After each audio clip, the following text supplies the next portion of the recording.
You will remit $800 a month for continued access across association common ground, or the gate stays locked.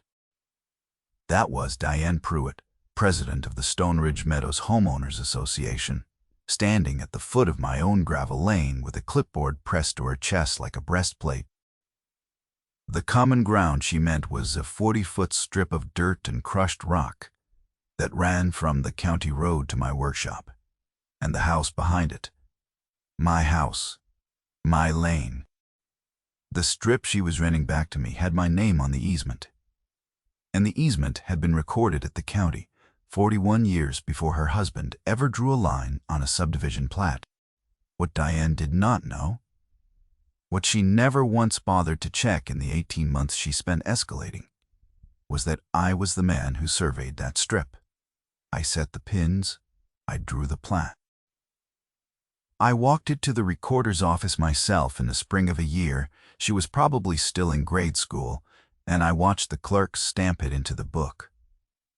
The easement was not a favor the association granted me. It was a right reserved in writing, perpetual, appurtenant to my land, and it predated her authority by 4 decades. So, when she told me I would pay rent to cross ground I had a recorded right to cross, I did not argue. I have learned that arguing with a person holding a clipboard is like arguing with the weather. What would you have done, standing at your own gate, being billed to walk to your own front door? I will tell you what I did. I went inside and I opened the folder. My name is Walt Bergen. I am 63 years old, and for 37 years I was a licensed land surveyor in this county before my knees told me to stop climbing ridgelines. I own 11 acres at the end of Coyote Hollow Road, a parcel my wife Ruth and I bought the year we married, paid for over 9 years, with money that came in slow during the lean seasons and steady in the good ones. Ruth has been gone 4 years now. A stroke, fast, on an ordinary Thursday, the kind of thing that teaches you the difference between the things you can document and the things you cannot. The house we built sits on the high bench with a view of the Tobacco Root foothills, tin roof, deep porch, a chimney. I laid myself out of river rock. I hauled up the hollow 1 truckload at a time. The only way in or out by vehicle is that 40-foot lane across what is now on paper the corner of the Stone Ridge Meadows subdivision. I built that lane before I built the house. That is how a surveyor does it. You secure your access first on paper and on the ground, and then you build, because a house you cannot legally reach is not a house. It is a lawsuit waiting on a buyer. I flagged the corridor, set iron pins at the angle points, drew the plat, and reserved the easement in the deed, in language I wrote carefully enough that no clerk ever questioned it. Perpetual, appurtenant.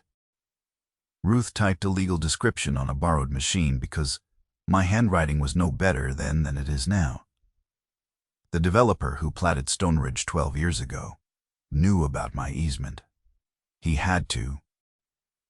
It was recorded, indexed, and tied to my deed, and any title company in the state would have flagged it in an afternoon. He built his cul-de-sac, and his entrance monument, and his uniform mailboxes right up against my lane, and he left my access alone, because a competent man leaves a recorded easement alone. He even called me once before he broke ground to confirm where my pins were. I walked the line with him on a cold morning and showed him every corner. We shook hands at the county road. That was how it was supposed to go, and, for a decade, did. Diane Pruitt's husband, Greg, bought the last undeveloped block of Stone Ridge 2 years ago.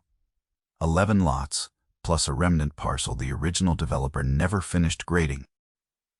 Greg Pruitt wanted to extend the subdivision up the hollow, and the cleanest, cheapest route for his new road ran straight along the corridor, my lane already occupied. If he could fold my 40-foot strip into association common ground, he could build his extension on grading. That already existed, and call it a private community drive. He could also, not incidentally, control who reached the 11 acres at the top, which a developer eyeing a future phase tends to find very interesting. None of that was visible to me at the start. At the start, it just looked like a woman with a clipboard who did not like the look of my gate. The first letter came on association letterhead in the fall, 2 years back. Heavy cream stock. A little embossed monument logo in the corner, the kind of paper meant to make you sit up straighter. It informed me that my driveway gate did not conform to community aesthetic standards, and that I would need to replace it with an approved model from the association's vendor list within 30 days. I read it twice, standing at the mailbox with the truck still running. My gate is a galvanized farm gate hung on a railroad tie, and it has been there since before Stoneridge existed. Ruth and I hung it the same week we poured the footings. The hinge pins are the originals. I had greased them that very spring. I did not own a single square foot of association property, paid no dues, signed no covenants, and was not a member of anything but the volunteer fire district. I wrote a short letter back saying, so attached a copy of my deed and mailed it certified from the post office in town, where the clerk asked, after Casey and I said she was doing fine. I kept the green card when it came back signed. That green card was the first thing in the folder. I want to be plain about the folder, because the folder is the whole story. When you survey for a living, you learn that memory is a liar and paper is a witness. Every measurement gets recorded. Every conversation in the field gets a note with a date and a time when the letters started. I did what I had done my whole career. I bought a fresh manila folder, wrote a label, and started filing. Every letter, every notice, every voicemail transcribed by hand, every photograph with the date written on the back. I did not answer Diane Pruitt with anger. I answered her with a file that grew thicker every month. The second letter came in winter. This one was a fine $250, assessed for the non-conforming gate, plus a notice that the fine would compound monthly until I came into compliance. I had never agreed to be governed by Stoneridge Meadows. I owed them nothing. I photographed the letter, logged it, and filed it. That was incident 2. In the spring, Diane escalated to my lane itself. A new letter. Longer, denser, with the kind of language people use when they are hoping you will not read carefully 3 pages where one would have done. It claimed that the 40-foot access corridor had been incorporated into association common area by a vote of the membership, a vote I was never told of and could not have stopped, and that my continued use of it now constituted a license granted at the association's discretion. There was the word license, as if my recorded easement, my reserved perpetual right, were a library card she could revoke for an overdue book. The letter set a monthly access fee of $800 effective the first of the next month, with a payment coupon enclosed, an actual perforated coupon, as if I might tear it off and mail it back with a check like a power bill. It was signed Diane Pruitt, President. I sat at the kitchen table a long time with that one. Not because I was worried, because I was angry, and I have learned to wait out my own anger before I do anything with paper. Ruth used to say, my temper was the slowest fuse in the county, and the only thing it ever blew up was my own evening. So I waited. Then I pulled my copy of the recorded plat, the one I had drawn 41 years before, and I laid it on the table next to her letter, and I looked at the two of them side by side. Her letter had a lot of words. My plat had a stamp, a book number, a page number, and a date. I knew which one a judge would believe. My daughter Casey was home that spring. She is 19. And after Ruth passed, she deferred a semester and stayed on at the house, partly for me and partly because the quiet up here suited her in a way the dorms never had. Casey watched me lay the plat beside the letter, and she asked what we were going to do. I told her we were going to do what surveyors do. We were going to measure twice and cut once, and we were going to write everything down. She started helping me keep the folder after that. She has a steadier hand than mine now, and she dated every photograph in a small, clean print I could actually read. The gate got locked in May.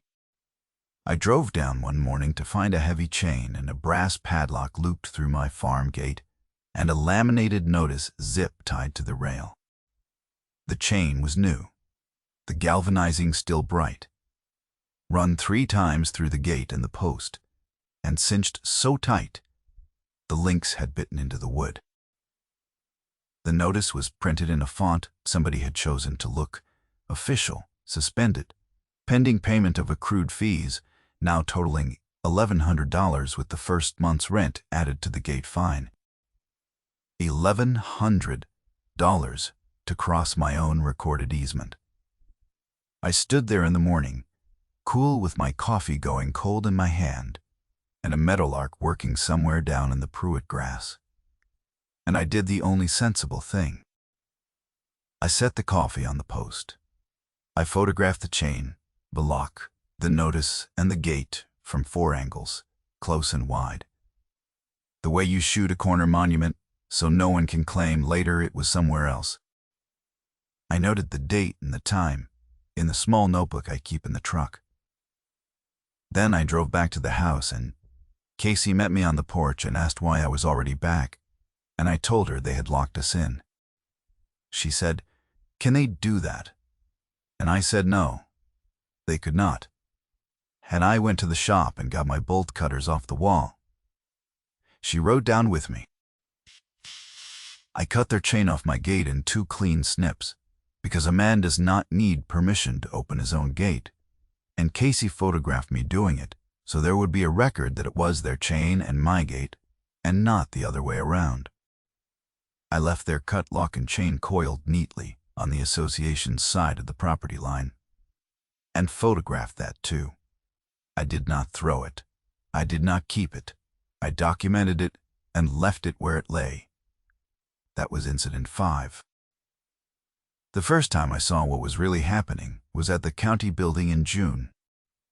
I had gone in to pull the current plat index the way I still do out of habit, more from missing the work than needing it, and the woman at the planning counter, Marie, who I have known 30 years and whose father I once surveyed a hay meadow for, slid a folder across to me without my asking. Inside was a pre-application submittal for something called Stone Ridge Meadows Phase 3. The applicant was a limited liability company, registered the previous winter. The registered agent was Greg Pruitt. The proposed access for the whole new phase was a private drive running up the hollow, and the drawing showed it threading straight along my 40-foot corridor, as if my easement simply was not there. No notation, no call-out, no acknowledgement. A road drawn over a road that already had an owner. Marie tapped the drawing with one finger and said only, "Thought you'd want to see how they're planning to get up the hill, Walt." I thanked her, asked her for a copy, paid the dime a page, photographed the cover page and the access exhibit, and filed them that night. That was when the clipboard stopped being a nuisance and became a plan. Diane was not renting me my lane to enforce a covenant. She was clearing title to a road her husband needed, and the $800 a month was never really about $800 a month. It was about getting me to either pay and concede or quit and sell. Either one. Handed Greg the hollow. A word to you. Before I go on, if you have ever stood at your own gate and been told a fee applies to walk through it, you already know the particular cold feeling I am describing, and I would like to hear about it. Hold that thought, though, because The part that matters most is not what they did. It is what I did with the paper and how the paper was quietly winning the whole time. Through that summer, the escalations came at an even, almost scheduled pace, the way they do when an organization has a lawyer drafting on a calendar. A second fine for cutting the chain, which they characterized as destruction of association property. $400, mailed certified, as if the certification made the claim true. A letter to my homeowner's insurance carrier, copied to me, alleging that I was operating an unpermitted commercial enterprise from my property, which I was not, unless you count me selling a cord of firewood to Hank Mercer in October. My carrier called, confused, and I sent them the deed and the easement and never heard about it again, but I logged the call and the date and filed the letter. A notice posted at the subdivision entrance, laminated again, listing my address and the amount I supposedly owed, as if I were a deadbeat, set right beside the community bulletin board where the swim schedule hung. Casey saw it first coming back from town, and she peeled it down and brought it home rather than leave it up for the whole hill to read. And then she felt bad about taking it, and I told her she had done exactly right. And we photographed it on the kitchen table and added it to the file. Each one I logged. Each one went in the folder. By the end of July, the folder was 2 inches thick, and the tally stood at 9 separate documented incidents, every one of them initiated by the association, not one of them answered by me with anything but a certified letter and a photograph. 9. I did write back. Once, in the middle of all of it, the way you might write back to a flood to tell it the level it has reached.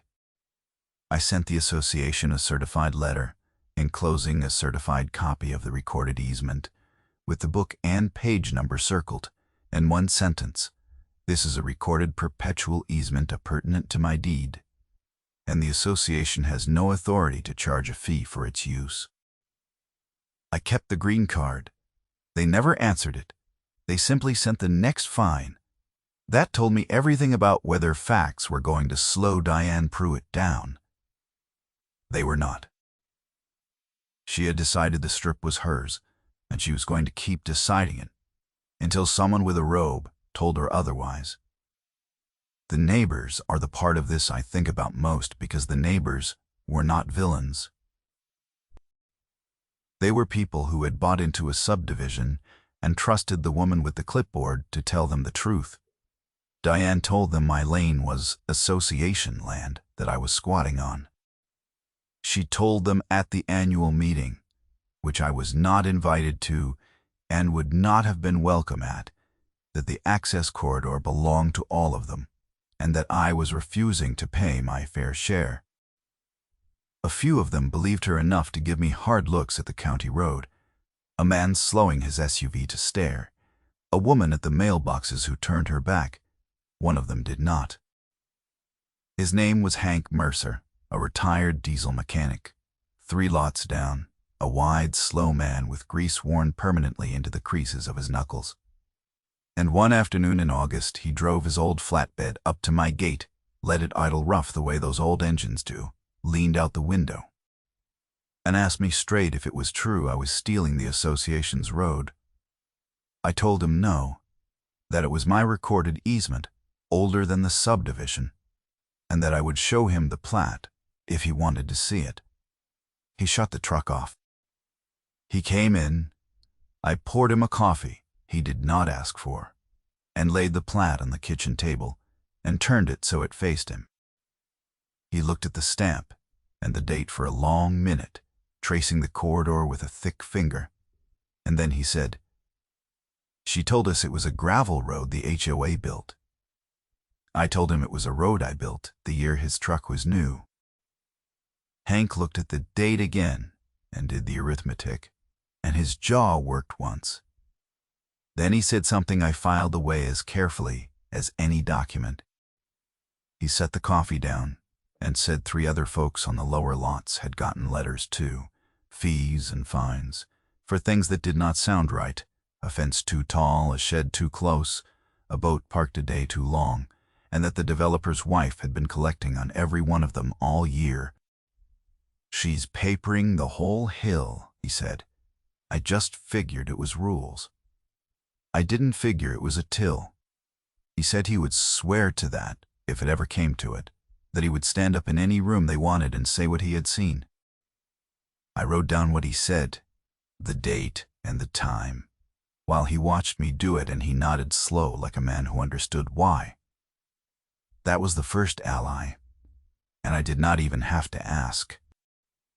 In September, I went to see a lawyer, a careful woman named Ellen Cho, who does property work 2 counties over, far enough that she had no stake in Stone Ridge and no golf partner who sat on its board. Her office was above a hardware store, narrow stairs, the smell of cut keys drifting up from below. She read my folder front to back without saying much, turning each page square to the last, the way a person reads who is used to being paid by the hour and refuses to waste it. When she finished, she squared the stack, set her hand flat on top of the easement copy, and said, "Walt, you understand? You have already won this. You won it 41 years ago when you recorded this. Everything in this folder is just them building the case against themselves." She told me the cleanest path was not for me to sue them in anger. It was to let them sue me, or to bring a quiet action to confirm the easement and let the recorded plat do the talking in front of a judge. She told me to keep doing exactly what I had been doing. Document everything. Pay nothing. Cross my own land like it was mine, because it was, and wait for them to take it to a form where the map would be read aloud. A constrained, honest process, she said, was my friend, because the law on a recorded easement was not close. It was not even interesting. It was the first thing they teach you and the last thing anyone forgets. "The only thing that could lose this, for me," she said, "was losing my temper," in a way that handed them a different story to tell. She tapped the folder once more and said, "Don't give them a second story."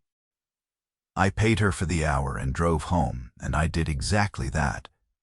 So I kept waiting, and I kept filing, and the staircase kept climbing. In October, Diane brought a man in a polo shirt and a lanyard who introduced himself as a compliance inspector for the association and tried to walk my property line with a measuring wheel, a cheap plastic one, clicking it along my gravel like he was counting paces to a treasure. Diane stood at the foot of the lane in white sneakers that had never seen a job site, calling instructions, and when she saw me on the porch, she said it again, loud, for his benefit and maybe for mine. "Mr. Bergen, this corridor is functionally part of our jurisdiction, and Mr. Dell is here to document the encroachment." I asked the man to see his license. He said he was certified by the association. I told him the association does not issue surveying licenses, that the state does, and that I had held one for 37 years, and asked him again to show me his. He did not have one.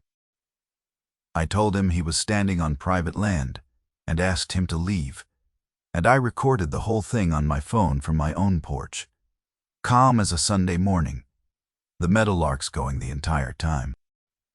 He rolled his little wheel back to her SUV, and they left. The fake inspector was Incident 11. In November, they filed a civil suit against me in district court, seeking to quiet title in the association's favor and to collect the accrued fees, which by then they had inflated to just under $14,000. $14,000 in rent and fines for crossing a strip of ground I had a recorded right to cross. The complaint ran 19 pages and used the word license 30 times, and not once. In 19 pages did it cite a recorded instrument granting the corridor to the association, because there was none to cite. When the process server, a polite kid in a hatchback, handed me the papers at my gate, I thanked him, signed for them, and felt something close to relief. I walked back up to the house and told Casey. We were finally going to get the map read, in a room with the judge in it. She asked if we were going to win. I told her we won a long time ago. We were just now going to make it official, and I filed the complaint in the folder behind everything else. They had finally moved the fight to a room with a map in it. The thing crossed cleanly into territory I could not ignore in December, and it was not aimed at me. It was aimed at the lane. One gray morning, Casey called me from the bottom of the hill, her voice tight in a way I had not heard since the week her mother died. "Dad, there's a truck. There's men. They're putting up posts across the lane." I told her to stay in the car, lock the doors, and not get out. Then I drove down. 3 men from a fencing contractor were setting steel posts in a line across my easement, 10 feet inside my recorded boundary, on Diane Pruitt's instructions to physically close the corridor pending the lawsuit.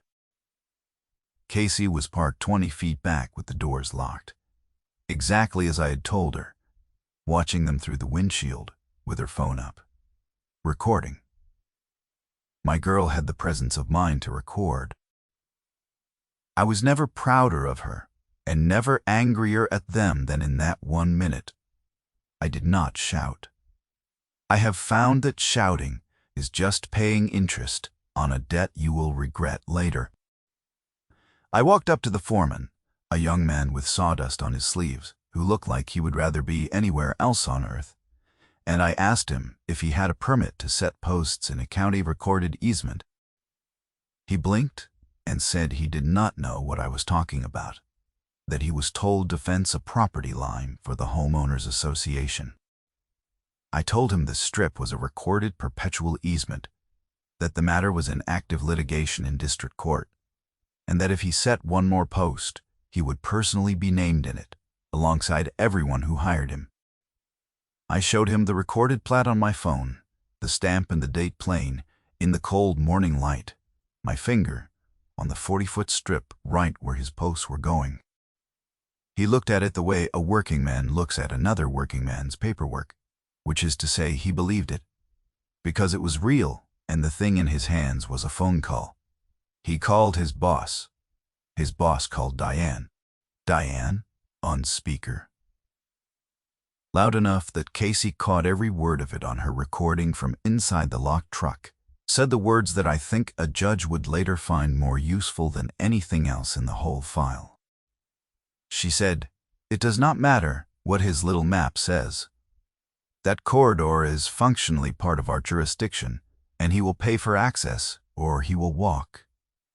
Functionally part of our jurisdiction. She had said versions of it before to me, at the gate in the fall and to the man with a measuring wheel in October, but never before with a recording running and a contractor and his crew standing there as witnesses. The foreman looked at his phone, looked at the plat still glowing on mine, and made the call a sensible man makes. He pulled his 2 set posts out of my ground with the truck winch, loaded his steel, and left.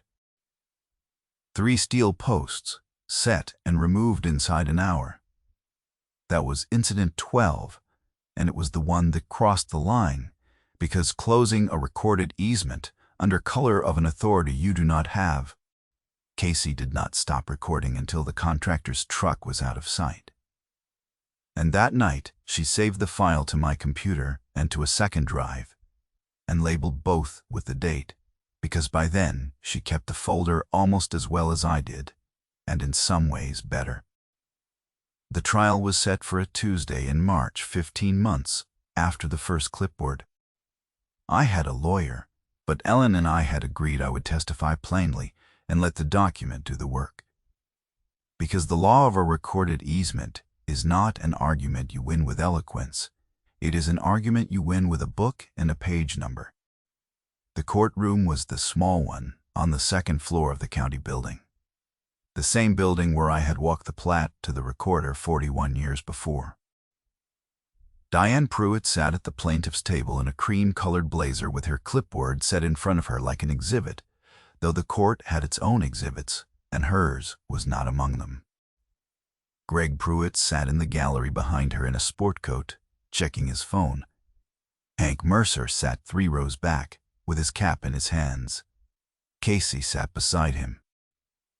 I had asked her if she wanted to wait outside, and she had said no. She wanted to see the map get read. The association's lawyer went first, and he talked for a long time about community standards and the orderly administration of common areas, and the membership's vote to incorporate the corridor. He used the word license 11 times. I counted, out of habit.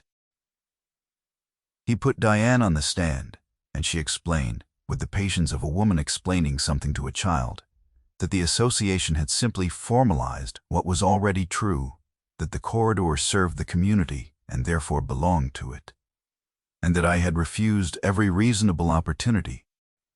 When her lawyer asked her whether she had ever reviewed the recorded easement before assessing the fees, she said, and this is in the transcript, "I did not need to review it. The board determined the corridor was ours." She had stood at the threshold of the one fact that would have saved her, and she had refused to look at it, on the record, under oath. Then it was my turn, and it was very short. My lawyer asked me to identify the document the clerk handed me. I said it was the recorded plat of my parcel and the access easement recorded in the county records, and that I knew it was recorded because I was the licensed surveyor who drew it, and the man who carried it to the recorder's office in the spring of the year stamped on its face. The judge, a lean, older man named Harlan Voss, who had been on the bench longer than Stone Ridge had existed, stopped my lawyer with a small lift of his hand, 2 fingers off the wood. No more than that. He asked the clerk to bring him the certified copy from the county recorder's own book. Not my copy, the county's, the one no one in that room could claim I had altered. The clerk went out and came back with a heavy book and the certified sheet, and the room got very quiet, the kind of quiet where you can hear the building's old radiator tick. Judge Voss unfolded the plat on the bench in front of him, slowly, the way you handle a thing you intend to read rather than glance at. He put on his glasses. He found the easement, the 40-foot strip running from the county road to the high bench. The language of reservation, perpetual, appurtenant. The stamp, the book, the page, the date. He traced the strip with one finger from the road to my house. Slow, all the way up the hollow on paper, the way I had walked it on the ground 10,000 times. Nobody spoke. Diane's lawyer started to rise, and the judge did not even look at him, just lifted the same 2 fingers, and the lawyer sat back down. The judge read it the way I had drawn it, line by line, corner by corner, and I watched a man who had read 1,000 plats recognize a clean one. Then he looked up over his glasses at the plaintiff's table, and he asked Diane Pruitt one question. He asked her on what date the association had recorded the instrument by which it acquired the corridor. She opened her mouth. She looked at her lawyer. Her lawyer looked at his legal pad. She did not have an answer, because there was no such instrument, because the corridor had never been the association's to record. The judge let the silence sit. He did not fill it, and he did not let anyone else fill it. He let it sit long enough that I heard Greg Pruitt stop tapping his phone in the gallery, long enough that Hank Mercer shifted his cap from one knee to the other, long enough that Casey reached over, without looking, and put her hand on my arm. A full breath of nothing, in a room that had been full of the word license all morning. Then Judge Voss set the plat down flat, took off his glasses, folded them, and said that the easement was recorded, valid, perpetual, and appurtenant to my deed. that it predated the subdivision by 29 years. The word he used was not license. The word he used was trespass. The paired numbers, when they landed quiet. The association had assessed me $13,900 in fees and fines over 15 months. I had paid them $0. The easement had been on record for 14,965 days, which Ellen had calculated and I had checked, because the day count was the kind of fact I wanted exact. 41 years, give or take, against 15 months. A document recorded before the antagonist was old enough to vote, against a clipboard. The judge ordered the association's claims, dismissed in full, quieted title, confirming my easement, voided every fine, and enjoined the association from ever again obstructing the corridor. He further ordered the association to pay my legal costs. Diane Pruitt did not look at me. She looked at her clipboard, which had no answer on it either. The consequence fell where consequences fall, when a scheme overreaches its own paperwork. Stoneridge Meadows Phase 3 depended entirely on running that private drive up the hollow along my corridor. There was no other route. The east side of the hollow was too steep to grade without a switchback nobody would permit, and the west side ran into the National Forest boundary. My 40-foot strip was the only door, and it had a lock on it that read perpetual and appurtenant.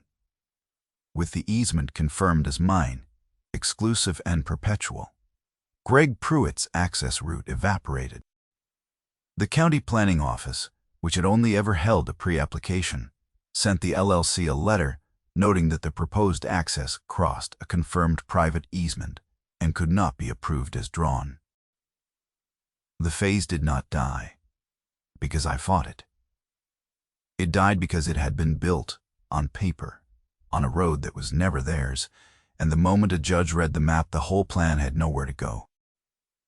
Hank Mercer told me later, leaning out of that same flatbed at my gate, that 3 other lower lot owners had brought their own letters to the next association meeting and asked Diane to explain the fees she had collected from them over the year, and that the explanation did not go well and that there was talk of a new election. The husband's road was the thing they tried to take, and the husband's road was exactly the thing they lost. I did not have to lift a hand to make that happen. They did it to themselves, one recorded overreach at a time, and the folder simply held the door open while they walked through it. I drove home that afternoon with the certified copy back in its envelope on the seat beside me, and Casey in the passenger seat with her window down.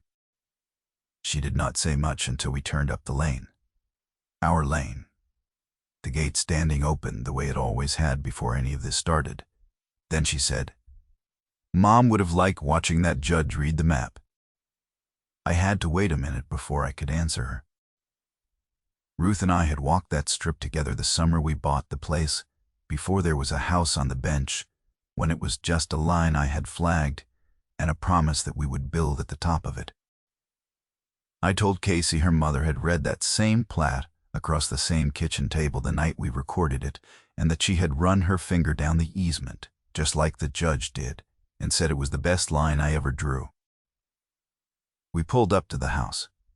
The dog, an old blue heeler named Tip, came down off the porch to meet the truck the way he had every day of his long life, easement or no easement, jurisdiction or no jurisdiction. Casey scratched his ears and went inside. I stood by the open gate a while in the last of the light. Here is what I want you to take from this plainly, because it is the only thing I know worth handing across a fence. Your land is worth exactly as much as the records you keep about it. Before you ever have a fight, walk your boundaries with your deed in your hand and your plat beside it, and find the corners, and know where your lines actually run, not where a neighbor or a board or a clipboard says they run. If you have an easement, pull the recorded copy and read it, book and page, and put a certified copy somewhere safe when the letters start. And for some of you they will, do not answer them with your temper. Answer them with a folder. Photograph everything. Date everything. Send your replies certified. And keep the green cards. Pay nothing you do not lawfully owe, and never sign away a right. Because a fine is cheaper than a fight. Because the fine is the fight, and the right is the thing they are actually after.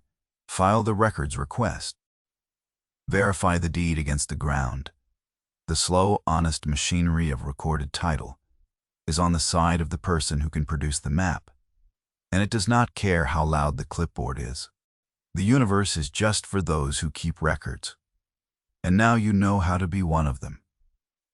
If you have a story like this, a gate, a fence, a board that decided your land was theirs, leave it where I can find it. If this kind of story is worth your evening, you know what to do so the next one finds you. And the next one is already filed. There is a man 2 valleys over who got a certified letter telling him the creek running through his ranch was now a community water feature, and that he owed for the privilege of watering his own cattle. He is a retired hydrologist. He kept his permits. I will tell you about the day they learned what a senior water right is. Until then, walk your lines, keep your folder, and leave the gate the way you found it.